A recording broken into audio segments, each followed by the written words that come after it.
In this video, I will show you how to connect HyperX Cloud 3 to Xbox. First, make sure the detachable 3.5 mm cable is plugged into your headset.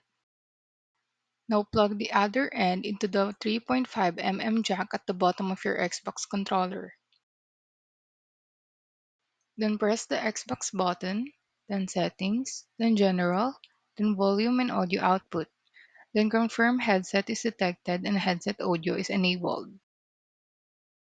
Now speak into the mic and play a quick sound test or join a party to check both game and chat audio.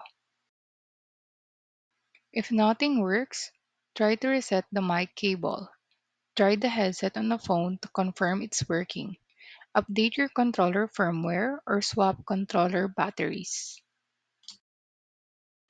Then that's it. You're ready to game.